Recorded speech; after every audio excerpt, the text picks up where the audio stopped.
शिवसेना उद्धव ठाकरे गटाच्या नेत्या सुषमा अंधारे सध्या आपल्यासोबत आहे.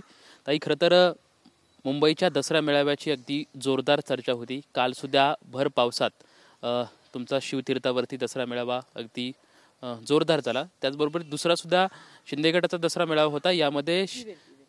यामध्ये सुद्धा शिंदेंनी उद्धव ठाकरे यांना निशाणा साधत उद्धव ठाकरे यांनी खुर्चीसाठी सर्व काही गमवलं, उद्धव ठाकरे हे कटप्रमुख आहेत असं त्यांनी टीका केली. काही काही लोकांना आपण केलेल्या ज्या काही कपटनीती कूटनीती असतात त्या इतक्या मनाला खात असतात की सातत्याने त्याचं समर्थन आणि त्या समर्थनार्थ स्पष्टीकरणं द्यावी लागतात. म्हणजे कालच्या भाषणांचा जर तुम्ही फरक जर बघितला तर एकीकडे जेव्हा उद्धव साहेब नॅशनल आणि इंटरनॅशनल अफेअर्सबद्दल बोलत होते, अगदी सोनम वांगचूक असेल, पहलगामचा हल्ला असेल, क्रिकेटचा सामना असेल, GST असेल, टॅरिफ असेल, असे अनेक राष्ट्रीय पातळीचे मुद्दे घेऊन ते बोलत होते. म्हणजे ते शिंदेंना कुठेही खिचगिंतीत धरत नव्हते शिंदेंना. पण तिथेच शिंदेंचं मन मात्र इतकं खात होतं. शिंदेंच्या आजूबाजूला बसणारे जे त्यांचे चमचे आणि भाट आहेत त्यांचं मन त्यांना इतकं खात होतं की इतक्या वेळा सांगूनही लोकांना पटत नसेल तर अजून एकदा बोलूया म्हणून ते स्पष्टीकरण देण्याचा प्रयत्न करत होते. कालचं त्यांचं भाषणही तोच तो खुळा प्रयत्न होता. परंतु मला असं वाटतं की काल भर पावसामध्ये लोकांनी ज्या पद्धतीने जीवाचा कान करून त्यांना ऐकण्यासाठी, उद्धव साहेबांना ऐकण्यासाठी गर्दी केली होती, इट प्रूव्ज इट सेल्फ. हे स्वतःमध्ये सिद्ध करणारी गोष्ट आहे की निष्ठावंतांचा मेळावा काय असतो आणि गद्दारांचा इव्हेंट काय असतो. गद्दारांच्या इव्हेंटला जी भाडोत्री गर्दी जमवली होती त्या भाडोत्री गर्दीला अक्षरशः शिंदेंचं भाषण चालू असताना जी थांबत नाहीयेत रोजंदारीवरची माणसं, त्याच्यासाठी गेट बंद करावे लागले, त्याचे व्हिडिओ ट्विट केलेत मी. त्यामुळे त्यांनी फार नाकाने वांगे सोलू नयेत. खरं तर त्याच मेळाव्यामध्ये ज्योती वाघमारे यांनी सुद्धा मी पुन्हा सांगे ना, अशा चिल्लर आणि अशा लोकांचे प्रश्न नकात विचारू. तुम्ही अजून काही चांगले महत्वाचे प्रश्न विचारा. खरं तर तुम्ही त्या ज्योती वाघमारे यांना बगल देत आहेत. रामदास कदम जे आहेत यांनी सुद्धा आरोप केले की बाळासाहेब ठाकरे यांची 2 दिवस बॉडी का ठेवण्यात आली होती, त्यांचे ठसे का घेण्यात आले, असे गंभीर आरोप खरं तर त्यांनी उद्धव ठाकरे यांच्यावरती केलेले आहेत. जे राज ठाकरे असताना सुद्धा त्यांना तुम्ही त्रास दिला असं सुद्धा त्यांचं वक्तव्य आहे. कदमचा बिचाऱ्याचा प्रॉब्लेम आहे. कदमची मजबुरी इतकी झाली आहे की कोकणातलं जे आत्ताचं कदमांचं अस्तित्व आहे ते नामशेष होत चालले. कदमांच्या पोराने कदमांची सगळी घालवली. आईच्या नावे डान्स बार सुरू करणं, सतत टक्केवारीचं राजकारण करणं आणि या सगळ्यांमध्ये उदय सामंतांचं कोकणात प्रस्थ वाढलं. अशा काळामध्ये जेव्हा उदय सामंत सगळीकडून कोकणामध्ये आपले पाय पसरत आहेत, अशा वेळेला मी सुद्धा कोकणात महत्वाचं आहे, माझं सुद्धा अनन्यसाधारण महत्व आहे, हे सांगण्यासाठी जीवाचा आटापिटा कदमांना करावा लागतो. आणि तो आटापिटा करण्याच्या नादातच काल कदमांची काही स्टेटमेंट आली. माझा प्रश्न हा आहे की कालचं 1 मिनिटासाठी आपण गृहीत धरू की कदम बोलले ते खरं बोलले बाबा, मग कदमांना आधी कळत नव्हतं का? मग कदम इतके दिवस का बरं गप्प बसले? मग कदमांनी मंत्रीपद का भोगली? मग कदमांनी आपल्या पोराचं तिकीट मागण्यापर्यंतची लाचारी का केली? जर कदमांना एवढं प्रेम होतं आणि कदमांचा एवढा खरेपणा होता तर तो खरेपणा आता फार कुठे गेला होता इतके दिवस काय करत होतात तुम्ही? तुम्हाला अचानक काल का बरं सुचलं? तर काल अचानक यासाठी सुचलं की उदय सामंतांच्या तुलनेत मी कसा तुमचा जास्त वफादार आहे. उदय सामंत कधीही भाजपकडे जाऊन मर्ज होऊ शकतात, शिंदे साहेब तुम्हाला धोका देऊ शकतात.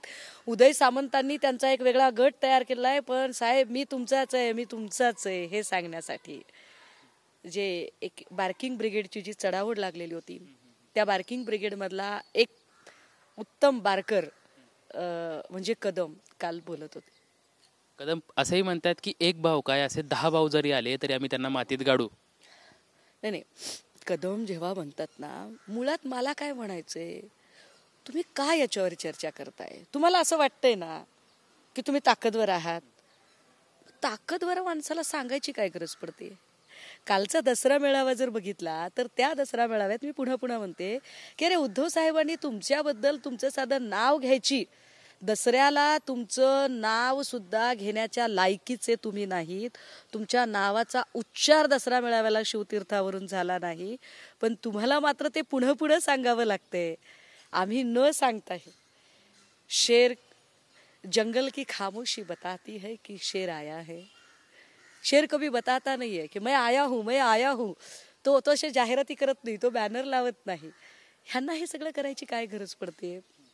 ज्या अर्थी कदमांना हे सगळं सांगायची गरज पडते त्या अर्थी ह्या सगळे लोक हे भित्रे आहेत, हे घाबरलेले आणि भेदरलेले लोक आहेत. प्रताप सरनाईक यांनी सुद्धा वक्तव्य केलं आहे की राज ठाकरे हे यांच्या जाचाला कंटाळून बाहेर पडलेले होते.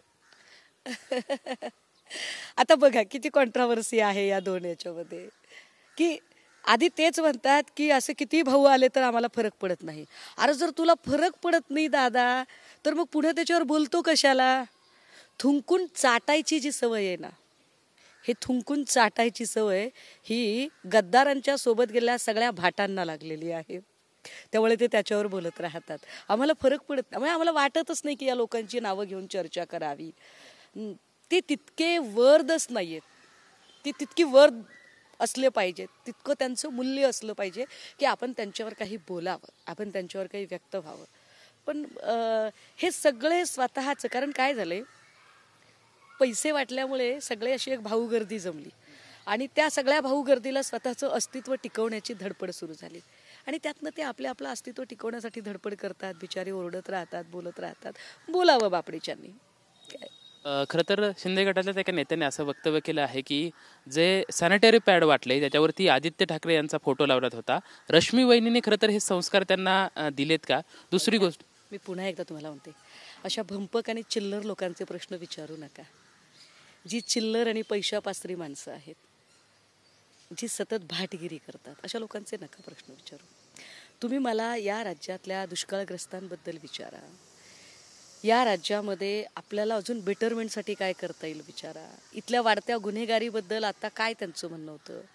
खरं तर हे अपेक्षित आहे ना, दसरा मेळाव्यातनं अपेक्षित काय आपल्याला, की अरे शेतकरी इकडे पाण्यामध्ये आहे, त्याचं काय चाललेलं आहे. पण त्या मुद्द्याकडून डायव्हर्ट करण्यासाठी तुम्ही जेव्हा धार्मिक दंगली घडवता ते वाईट आहे. ह्या धार्मिक दंगली घडवणारे कोण आहेत, निलेश घायवळला पासपोर्ट पुरवणारे कोण आहेत, ह्याच्यावर काही चर्चाच होत नाहीयेत. हे अशी कोणीतरी मी पुन्हा होते, अशा भाटगिरी करणाऱ्या लोकांबद्दल नाही बोलायची इच्छा. कालचा दसरा मेळावा हा अभूतपूर्व होईल असं तुम्ही यापूर्वी पण म्हटलं होतात. यामध्ये राज ठाकरे यांना एक खुर्ची लागू शकते किंवा युतीच्या संदर्भातली घोषणा होऊ शकते असंही त्या ठिकाणी आपण यापूर्वीही नमूद केलेलं होतं. काल संजय राऊत यांनी बोलत असताना सुद्धा की जे हे शिवतीर्थ आहे शेजारचं शिवतीर्थ सुद्धा आपलंच आहे असं वक्तव्य केलं होतं.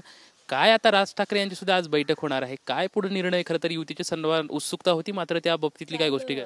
काल खरं तर पावसाने जरा गडबड केलेली होती, पण मला आनंद आहे की एवढा पाऊस असतानाही माझे अनेक ज्येष्ठ आणि निष्ठावंत असणारे म्हणजे 70च्या पुढे गेलेले आमचे नेते, आमचे अनंत गीते काका असतील, सुभाष देसाईजी असतील, ही सगळी माणसं तो अख्खा पाऊस डोक्यावर झेलत बसलेली होती.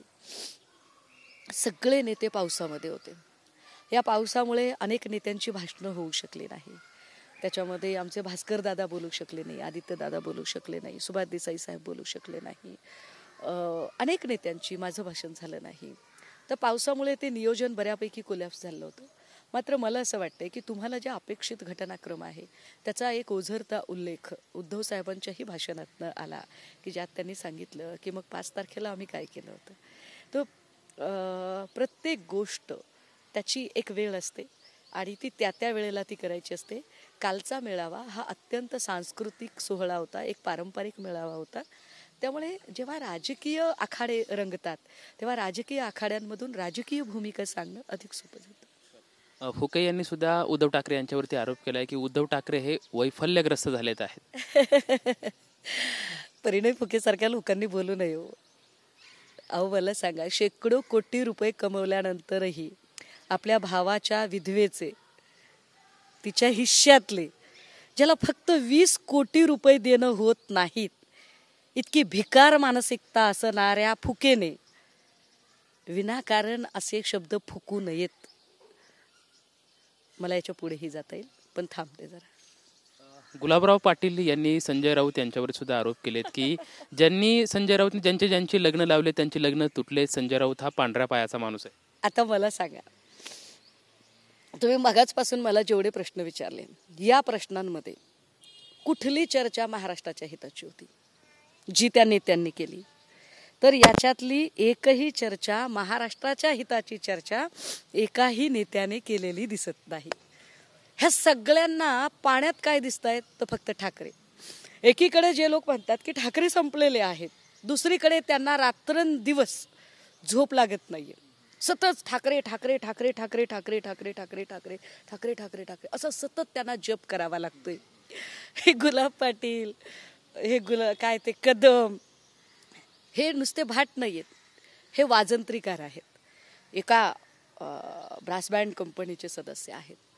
पण जो उत्तम वाजंत्रीकार असतो ना, ज्याला मड्याचंही वाजवता येतं आणि ज्याला लग्नाचंही वाजवता येतं, तरी वाजंत्रीकाराचा एक नियम असतो.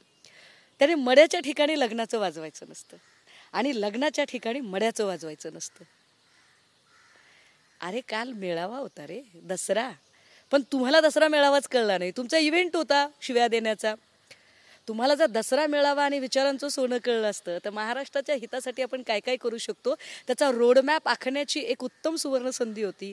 ती संधी न घेता ज्या अर्थी तुम्ही वैयक्तिक पातळीवर घसरता, यातनं तुमची लायकी, तुमची वैचारिक क्षमता, तुम्ही काय लायकीचे लोक आहात, त्याचं ते एक काय म्हणता येईल, लोक त्याला कॅल्क्युलेट करतात, लोक त्याचं मूल्यमापन करतात. आणि अशा कुठल्याही गोष्टीने ना आम्ही विचलित होतो, ना आम्हाला वाईट वाटतं. आम्ही एवढाच विचार करतो की हे देवा तू यांना क्षमा कर, की ज्यांचा बुद्धीचा वकूबच नाहीये, त्याच्या पलीकडे ते जाऊच शकत नाहीत. त्यांना त्यांच्या मालकाने जे सांगितलेलं आहे रटून बोलायला, ते तेवढंच करू शकतात, त्याच्या पलीकडे काही नाही. कालचा तुमचा दसरा मेळावा आगामी स्थानिक स्वराज्य संस्थेच्या निवडणुका असतील किंवा महानगरपालिकेच्या निवडणूक, याच्या सर्व दृष्टिकोनातून आणि महाराष्ट्राच्या हितासाठी किती महत्त्वपूर्ण होता? म्हणजे काय त्यामधून उहापोह झाला? बघा, मी आधीही म्हटलं की हा दसरा मेळावा एक पारंपरिक सांस्कृतिक जी वहिवाट घालून दिलेली आहे बाळासाहेबांनी, ती त्या वहिवाटीचा तो एक भाग होता. त्यामुळे पाऊस असला तरी तो कार्यक्रम होणार, तो झाला. हा कार्यक्रम होऊ नये म्हणून अनेकांनी प्रयत्न केले. हे विशेष आहे की ते सगळे बदमाश लोक, त्यातला एकही जण, ह्या सगळ्या बदमाशांपैकी एकही जण ना RSSला सल्ला देत होता, ना शिंदेंना सल्ला देत होता, ना पंकजा मुंडेंना सल्ला देत होता. म्हणजे राज्यात अनेक हे पण दसरा मेळावे होते, यातल्या कुणालाही तो सल्ला देत नव्हता. ते सल्ले देत होते कोणाला? ते आम्हाला. बिकॉज त्यांना कोणाचीच भीती वाटत नव्हती, त्यांना भीती वाटते ती ठाकरेंची. आणि यातच खूप काही आलं. कालच्या मेळाव्याला खूप लोकांचं लक्ष होतं की पावसात लोक येतील की नाही, पण ज्या पद्धतीने लोक आले आणि तुम्ही पाहिलं असेल की काही एक साधारणतः 33 ते 35 मिनिटं झाली बोलून, आणि उद्धव साहेब म्हणाले की आता किती बोलायचं, तुम्ही पावसात आहात, मीही पावसात आहे, त्यामुळे मी जास्त काही आता बोलत नाही. तेव्हा खालून जे लोक म्हणतात साहेब तुम्ही बोला, साहेब तुम्ही बोला, आणि अख्खं शिवतीर्थ दुमदुमत राहतं की साहेब आम्ही ऐकायला तयार आहोत. येथे पाहिजे जातीचे इरा गबाळ्याचे काम नाही, तो निष्ठावंतांचा मेळावा. तो निष्ठावंतांचा मेळावा ही साक्ष देत होता की साहेब गेल्या 7 वर्षामध्ये सगळ्या केंद्रीय आणि सगळ्या स्वायत्त संस्थांचा दुरुपयोग करत ज्यांनी मुंबई अत्यंत गैर मार्गाने आणि बेकायदेशीर पद्धतीने आपल्या काबूत ठेवण्याचा प्रयत्न केलेला आहे, त्या मुंबईला आणि मुंबईकरांना जर मोकळा श्वास घ्यायचा असेल तर साहेब तुम्ही उभं राहिलं पाहिजे, तुम्ही बोललं पाहिजे, तुम्ही असलं पाहिजे, तुम्ही आणि तुम्हीच आमच्या सोबत असलं पाहिजे, ही साक्ष देणारा कालचा मेळावा होता. त्यामुळे निश्चितपणे कालच्या मेळाव्याने एक गोष्ट नक्की सिद्ध झाली की पैशाने तुम्ही रोजंदारीवरची माणसं आणू शकता, पण त्या निष्ठा आणि ते स्पिरिट आणू शकत नाही. कालच्या त्या निष्ठा आणि स्पिरिट हे उद्धव साहेबांच्या मेळाव्यात निश्चितपणे दिसलेलं आहे. भर पावसात सुद्धा दसरा मेळाव्याचं विचारांचं सोनं लुटल्यासाठी सर्व कडवट निष्ठावंत शिवसैनिक त्या ठिकाणी उपस्थित होते. याच्यावरूनच शिवसैनिकांची उद्धव ठाकरे आणि पक्षावरती असलेली निष्ठा ही अधोरेखित होते असं वक्तव्य जे आहे ते सुषमा अंधारेकर यांच्याकडून आपल्याला पाहायला मिळतंय. कॅमेरामॅन सुशांत राऊत सोबत लक्ष्मण जाधव, TVNN मराठी, पुणे.